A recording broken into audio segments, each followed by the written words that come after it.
dropped another episode of the Foul Life's SCI Foul Thoughts, and Chad Belding is being joined by Safari Club International and Safari Club International Foundation heavy hitters Laird Hamberlin and Brooke Minx. Laird, were you being serious when you kept telling Brooke that you were the one shooting all the geese and he was probably missing most shots? I know he was missing most shots, and we're going to have it on camera that we can verify it, so Brooke can talk all he wants. I know for a fact that I was having to back him up every single time. I mean, it was a little embarrassing, I think, there for a long time. I started shooting my own in the beginning, and then I was looking out of the corner of my eye at the ones that were getting away, and none of the ones that Brooke were shooting at were falling. So I said, well, you know, I need to help this brother out, so I'm going to just sit here and let him shoot, and then, you know, I'll shoot right after him so that he can feel like he got it type that thing. Is such bullshit. I mean, come on, dude. I'm right in the middle. All I know is the geese are falling in front of me, and you're over there to the left, and it's not happening. In fact, you'll see on TV where there's one that's flying away that I shoot it and drop it about 80 yards after he missed it twice. No, here's the truth of the matter. The reason why they were falling in front of you is because your kids, Colin and Mackenzie, were doing a fantastic job shooting, and they were getting everything to the right. I was getting everything to the left, and they were just falling in front of you because we knew you didn't want to have to walk real far to go get them, and, you know, we didn't want to He's a legend in his own mind. That's all I can say. When you, I love legend in your own mind because he is a good shot though. Larry can shoot. I can give him that he's a good shot. Let me ask he's you not one. as good as me. Oh, How hard is calling the shot though? And I know Rocky's giving me heck the whole time. I'm giving Rocky heck the whole time, but those geese, there's a lot of them, and you're trying to spread them out across and a lot of them kept trying to light over on the left side. It becomes a difficult task sometimes where it seems like an easy task. Just say get them, but when you're trying to get everybody in the mix and spread those geese across, you agree, kind of. It gets pretty difficult. I think you got a couple things going on there. One, you want them on the left where you are, and we all understand that. But more importantly, when the camera's looking at it, versus us looking at it, when we look at it, they're really close. I mean, they're like 10 yards. They're landing, and on the video, they look like they're a little further away. So you got to get them close. And right, there's an art to know when to call the shot. But as long as they got feet down and they're doing that back pedal thing, you're good. Well, and look, you're looking what's behind them too. It's not just the 3 or 6 or 10 that are about to light right on top of you.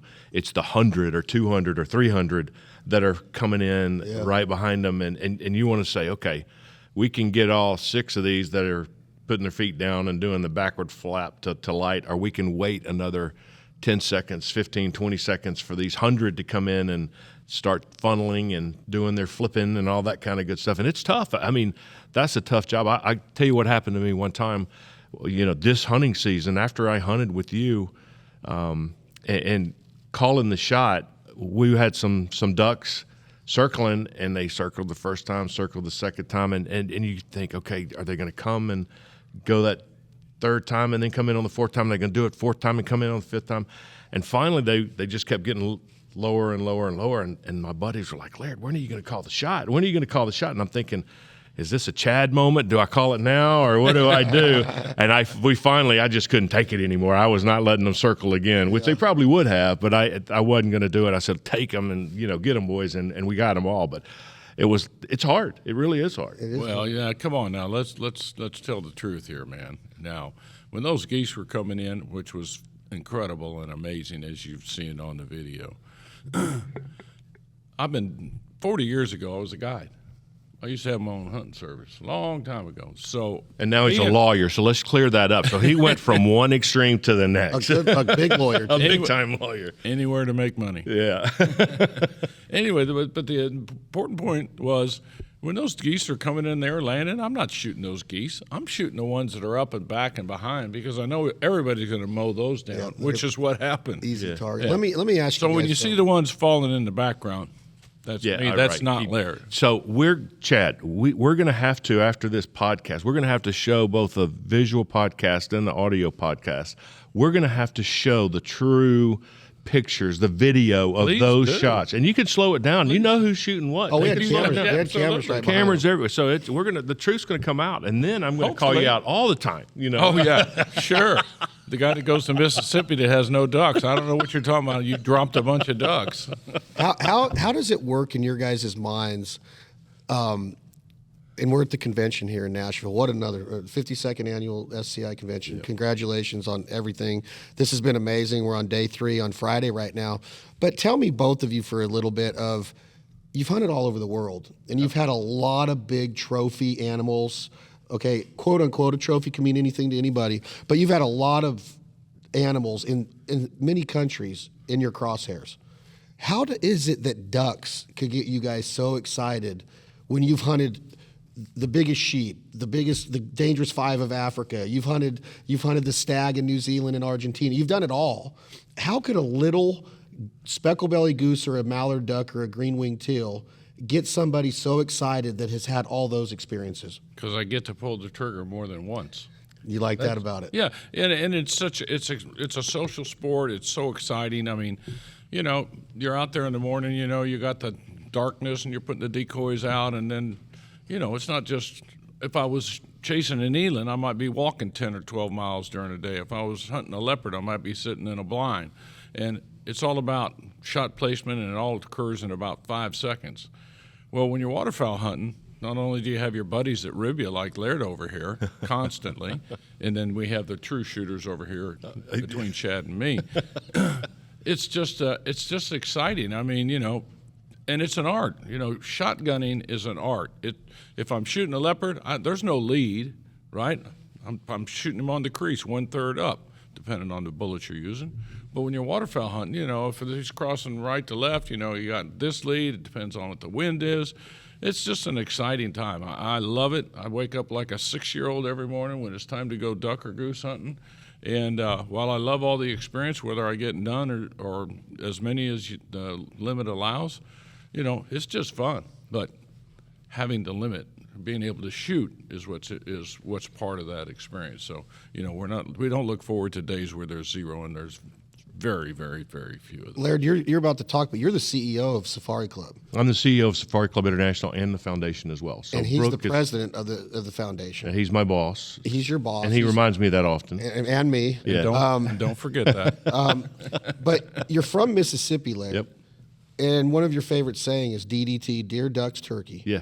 100%. And again, you've hunted everything. So you're going into telling me, like, how I get it. You're a Mississippi boy at heart, but when you can go to Afghanistan and all over the world to hunt where you've hunted, I think you've hunted in 70 countries, if I'm not mistaken. Yeah, and I've taken over 200 species. I'm in the 230s now, and a white-tailed deer is one species. So then they're showing me this. Tell them about that ring there. The World Hunting Club, right? It's the World Hunting Award ring. So you got to take 219 different species just to get this ring, and there's only 90 of us that have done it. I guess 95 after the awards banquet last night. Worldwide? Worldwide. How many Americans have, do you know? That's a good question. I don't know. That's because I know. So how does a duck get you so excited when you wear that ring? I'm telling. That's the way I was raised. I mean, I didn't wake up, you know, a kid from Mississippi that was not brought up in wealth. That, you know, we all we had to hunt was deer, ducks, and turkeys. And I didn't wake up thinking I was going to shoot 4 lions and 3 leopards and, you know, 12+ elephants and shred stags in New Zealand, or water buffalo down in Argentina, or anything in Europe, or, you know, ibex in Spain. I didn't think about that when I was a kid growing up. All I wanted to do was hunt deer, ducks, and turkeys. And SCI and all it does for advocacy and conservation was kind of a progression as I grew up and got out of college, got married, had a family, and wanted to do things, you know, bigger and better. And that's kind of what we did and where we are. But that's just, you know, the way I was raised, and duck hunting and goose hunting and just hanging out with Rock Merlot over at Merlot Waterfowl in California. That was just a fantastic hunt and all that was involved. And, you know, there's a lot of things that go into it. Weather was a big part. We hunted 3 days, and we had 2, you know, good days, and then we had 1 off the chart, epic, fantastic day. You know, we did that. And it's all about the weather. And that has a lot to do with it. And they're in a flyway that's got the birds where we're from, you know, the central flyway for Mississippi and Arkansas and all that. You know, we feel they're shifting a little bit, and the weather has to push them down out of the Dakotas and out of Nebraska and Oklahoma and all that kind of good stuff. So we normally don't get our best duck hunting until January. But, you know, it's a social sport. In between duck calling, you're talking, you're ribbing each other, you're giving each other a hard time and cutting up, and it's all in good fun. And Brooke and I cutting up is all in good fun too, because he knows he can't shoot as well as I can. But we just can't get over how good a shot I am. But sorry. It's that old thing with the boss. You have to let your boss win at golf when you play golf. That type of deal. We have to let your boss win at shooting. That type. So that's where we are. Is on this this the Chad Belding show or the beat Brooke Minx up show? I'm just wondering. I think we're going to retitle it. Yeah. Wow. Rabbits and squirrels was my deal. There wasn't any DDWT or whatever. DDT. DDT. That's an old wrestling move too. But Laird and Brooke, when did it change for SCI? I'm from Reno, Nevada, and the history of SCI in Reno is very thick. We've had the convention there for a lot of years before it moved to Vegas, and then you moved it out here to Nashville, Tennessee, Music City, USA. This is the best thing you've ever done in your career, probably. I don't know your whole career, but moving it here is such a great feat. Blind hog finds an acorn. Oh, my gosh. But why Laird Hamberlin?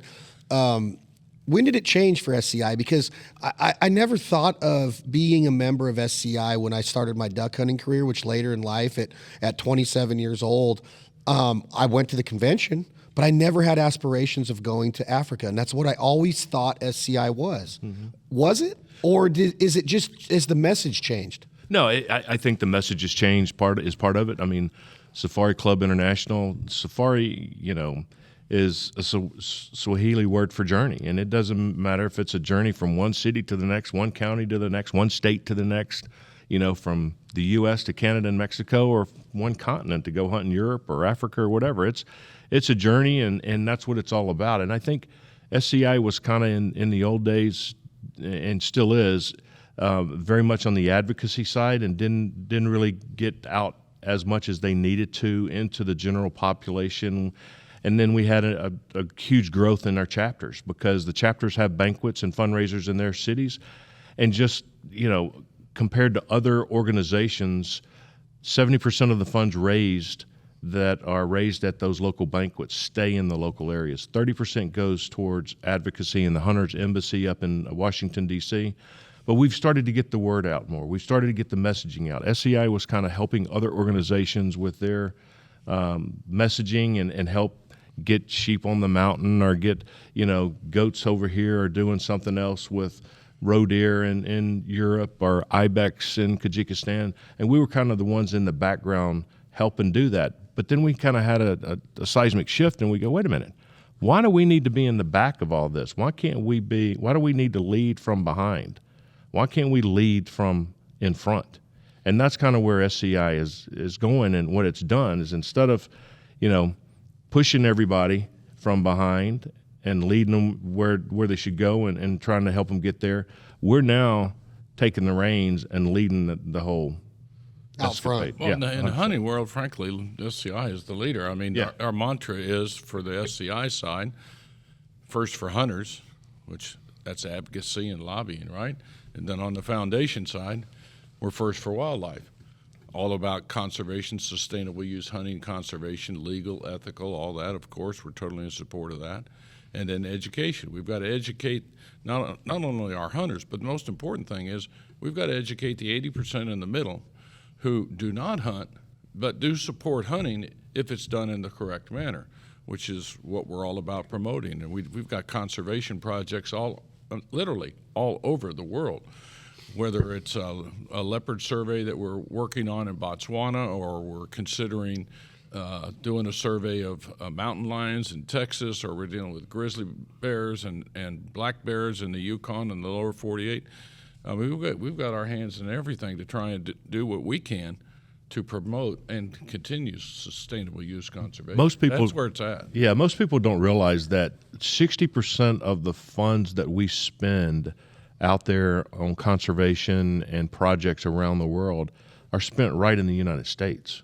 So everybody thinks, we're raising all this money to do stuff in Africa and do that. We're raising money for advocacy and conservation, with the majority of it, 60%, as I said, spent right here in the U.S. of A. Missouri black bear, Louisiana black bear. We just had a great win in Louisiana. They're going to have their first hunting season. They opened up black bear hunting in Louisiana, just announced a couple of days ago. And your advocacy and your lobbyists were a big part of that. Oh, Regina Lennox and Maria Davidson Maria Davidson on the biology side and the foundation side, Regina Lennox on the SCI advocacy legal side.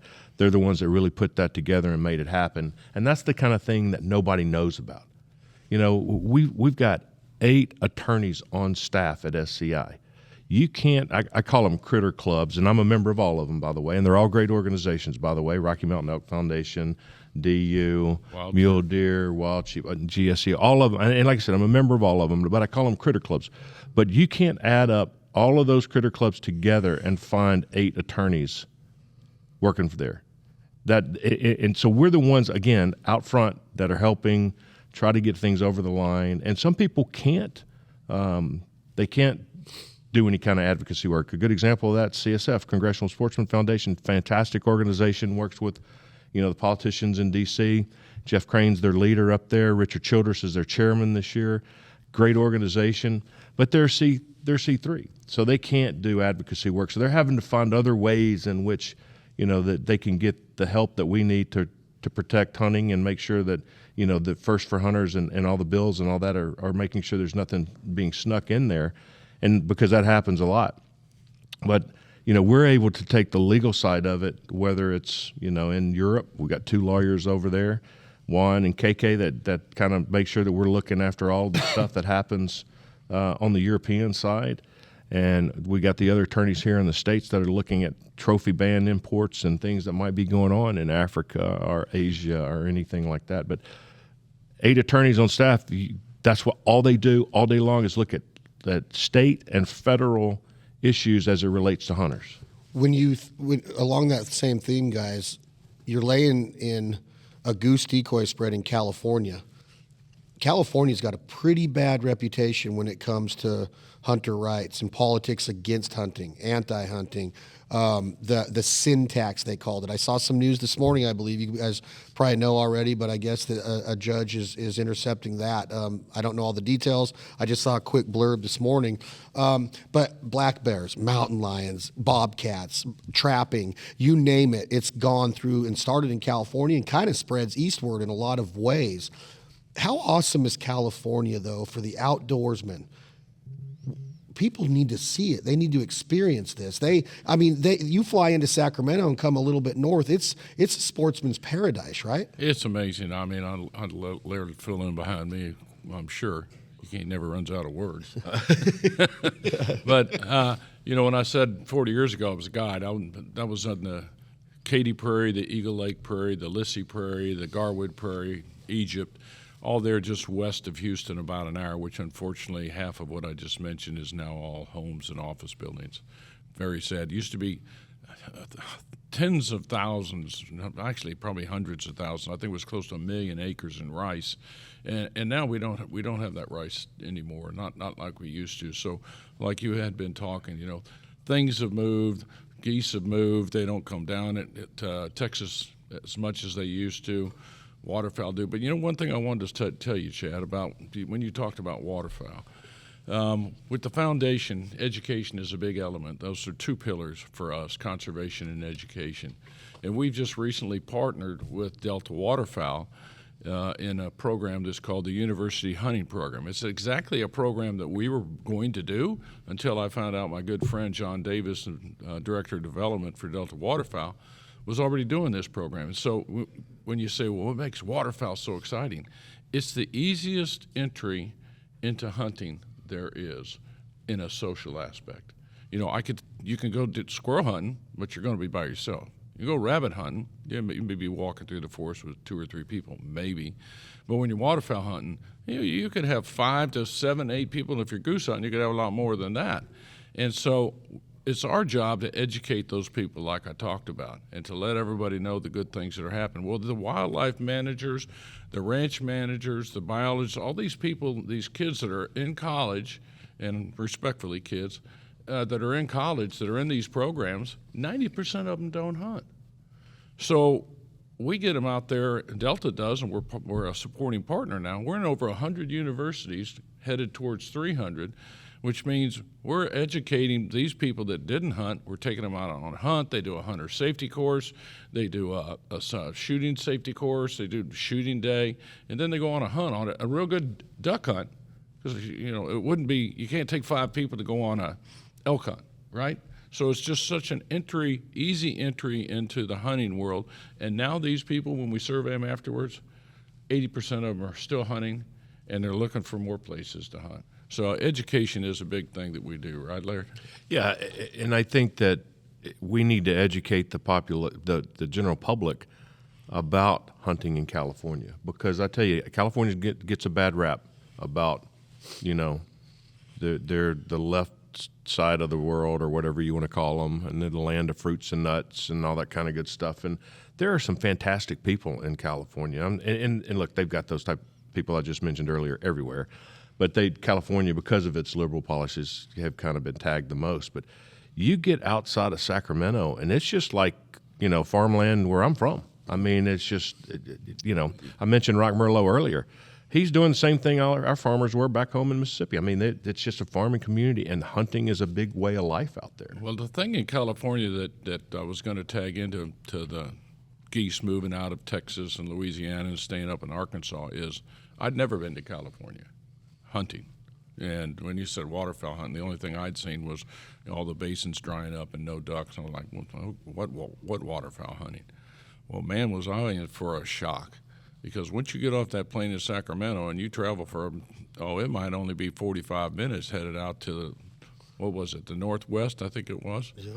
And all of a sudden, I feel like I'm back in the Katy Prairie. There's rice fields everywhere. And what sets you apart in California from others that farm rice is you do it differently.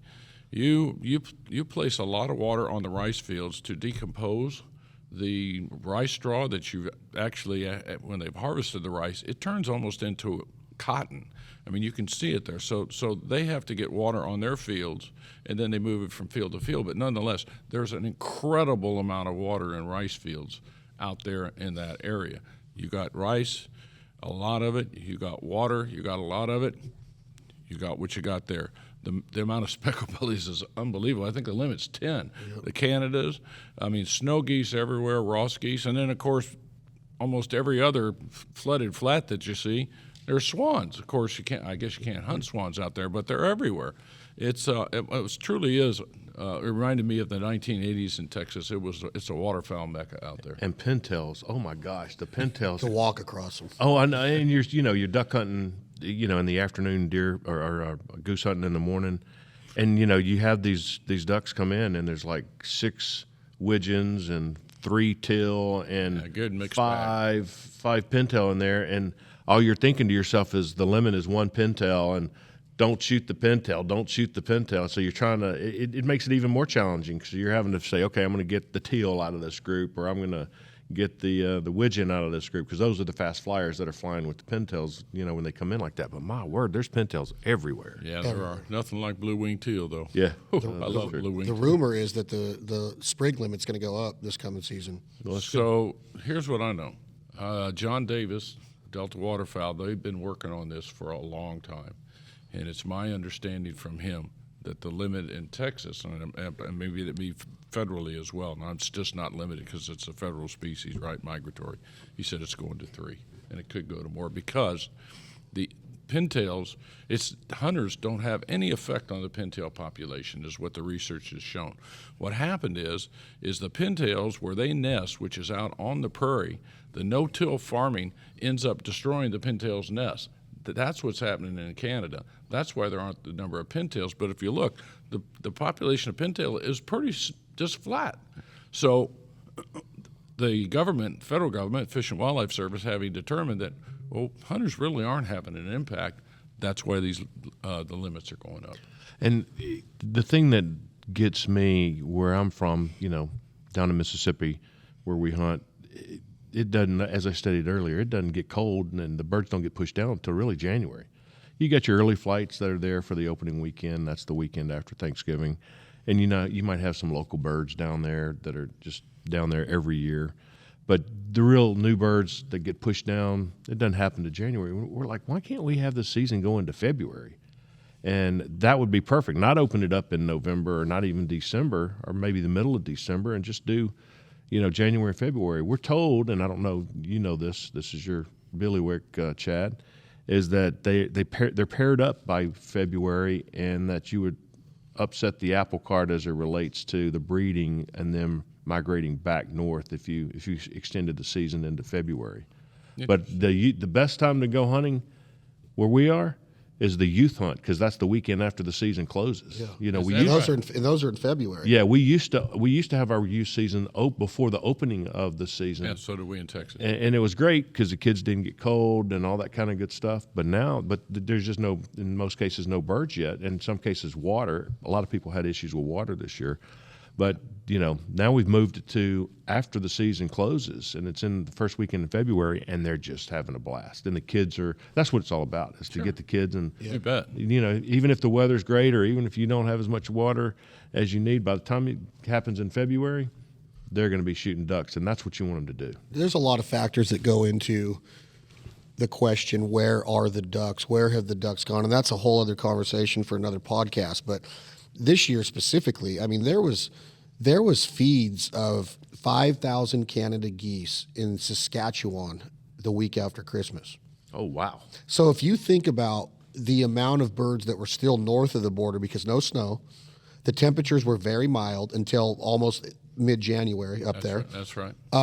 Places that I'm used to consistently going to in December and January, like Wyoming, Montana, South Dakota, all over Nebraska and the Platte River, they just didn't get their birds until the very end of the season. So the factors that go into that question, where are the ducks? But there is an argument out there of really, where are the ducks? Are the counts consistent? Are they legitimate? Are there really that many mallards in these flyways? If so, where are the mallards? I know there's some in Oklahoma, but the people in Arkansas will tell you that they never get the mallards they used to. The guys in Louisiana will tell you straight up, we don't get nearly the ducks that we used to get. Southeast Missouri, Mississippi, it's always the same rhetoric. So it is a conversation for later, but there's got to be some answer to it, because when you're talking about raising the limit of pintails, and I understand what Mr. Brooks said, that it doesn't have anything to do with hunting. I understand the effect of that, but really, where are the ducks? When you go to other states, you don't see the pintails that you see in California.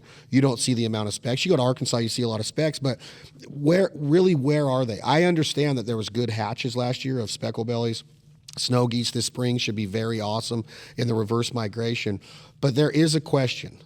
Where are the ducks? And if you go out and listen to what's being said by several people, research, science, biology, it's time to figure out where they are, because now there's talks of, will our seasons be affected? Are we going to go to a 40-day season in Arkansas instead of 60? Is the limit going to be brought down? Are we going to have parameters put on this lifestyle because the research hasn't kept up with what they're telling us? And there's people that are really like intuitive to it of, where are they? Because you don't see the ducks. When you go to Arkansas and you look at and you hear the stories of what Arkansas once was, most people that consistently hunt Arkansas, locals, will tell you they don't get nearly the amount of mallards that they once did. But that's the problem right there. You're looking in the same place for the same information. And it's kind of like insanity. You keep doing the same thing over and over again, analogy. They're going to Arkansas and going, with Stuttgart, all of Arkansas, great place to hunt and all that kind of good stuff. And they're going, oh, we don't have any ducks down here. All my buddies are saying the ducks have shifted. The flyway has shifted because they are just absolutely limiting out every day, and they think that I was in Arkansas for 3 days this year, first part of December, and we limited out every day. Yeah, I think it's off the Biometa or Biometa, however you want to pronounce it. Biometa. Yeah. And I think the flyway shifted, and I think people are struggling with that. Oh, I've had this same blind for 3 generations, and it's I'll tell you what, though, it's so driven by weather, because it used to be, talking about 40, 30, 20 years ago. I mean, you could set your watch by when the geese were going to show up and the ducks were going to show up. We used to start in mid-October for geese, and of course, ducks were right there at the beginning of November for us. We have 2 splits. When I say we, Texas, but now. It's different. I mean, we do during the first split have a pretty good season, but the second split is determined by the weather, by the cold weather that moves down, and we don't get that cold weather until this year, mid-January. Sometimes it's February. I mean, it never freezes in Houston, but the last 3 years in late January and early February, it's frozen. And then I hear from the outfitters that are out there. Oh my gosh, you can't believe the number of ducks that are down here now. Oh, 100%. I mean, Brooke, to back up. But to just finish, to your point, all the people that I hunt with are all scratching their heads saying the same thing. Where's the ducks? And I'm not saying that that's going. I'm just saying that there is talk and a discussion going on. But you're right. I mean, my good friend Steve Biggers in El Campo, the amount of ducks in Texas, unreal. I think it has something to do with the amount of water in North Texas and Kansas and Oklahoma. Like the drought really affected some of that. 100%. Ducks flew over it. But first off, thank you so much for giving me a few minutes, because I know I've seen your schedule here, Laird and Brooke, and you guys are literally running like Olympians all through. Like you got another podcast right after this, and then you split to go do the Sables luncheon. I mean, you guys are busy, so thank you. But let's end with Rocky. How special is Merlot Waterfowl as an operation? The guides, Bailey, Fritter, and Riley, and Zane, and all of them. Rock Merlot is their leader. I want to talk about their work ethic. I want to talk about that camaraderie that we discussed. I've never hunted with Brooke, but as soon as we get there, I mean, we're giving each other, we're just, just smack talking right away, and you become fast friends. I think you can become better friends with somebody. You bet. Faster in a duck blind than you can in a golf cart or in a deer blind. Obviously, deer, you're alone, but anywhere else in the world. Duck camp is so special to me. It's so sacred to me. But how special is Merlot Waterfowl? And then just talk a little bit about that meal that we had. I know that you cooked your teal recipe that was amazing, the lemon pepper teal. But that speckle belly goose, the layout at Rockies, the celebration of the hunt. And that's what the SCI convention is to me. When I walk through these halls, I'm like, wow, what a cool lifestyle. This is so neat that we get to live like this. He's been out there more than I have. I've been there one time. Let me just make just a short statement. I mean, Rock and his whole crew, those guides are tip-top. I was impressed by their speckle belly calling, because the way they call specks there in California is nothing like we call them in Texas or in Louisiana or in Arkansas. And those guys, I think one guy you said was actually world champion, but he was very timid about it. Yeah. But yeah, that's a great organization, first class hunt, driven out there in four-wheelers. The only reason you might step in the water is if you made a bad mistake on your own. Otherwise, you're just stepping into a dry pit blind with a top. But I've been there once, Laird. You've been there more. I think Rock is top shelf, and he's got the property to hunt, and he's got the equipment.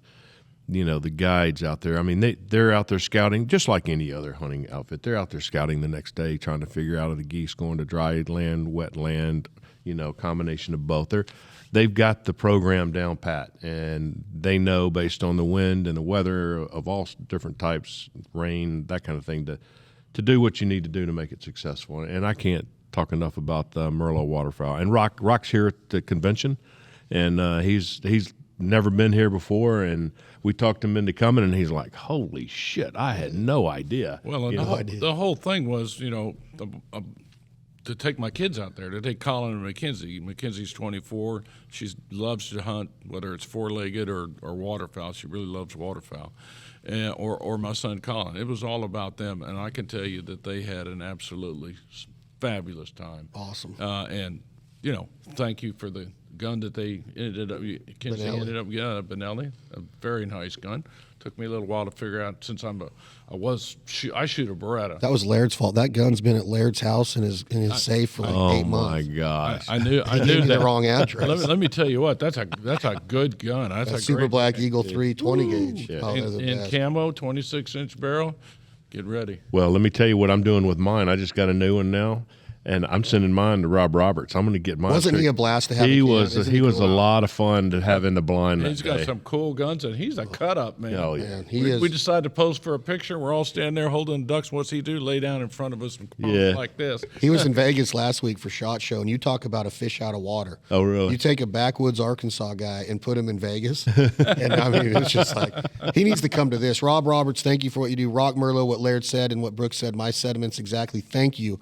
Riley, Bailey, Zane, the entire crew. They roll out the red carpet. Miss Diane, the dinners, the food, the speckle belly is my absolute favorite. Skin on, reverse seared, crispy skin. Your teal was the way that you cooked that was so good. Every bite was a morsel, like people were fighting over them. But take care of your food. Take care of your bounty. The butchering, the processing. You said the word earlier, Mr. Brooks. Sustainability. 365 degrees of encompassing from that landowner, that farmer is growing that rice to feed the world. And then we knock on his door and say, can we hunt the ducks that your rice is feeding? And then we shoot a duck and then we feed it to our family. And it just comes full circle. And like I'm getting goosebumps, no pun intended. Like this convention's awesome.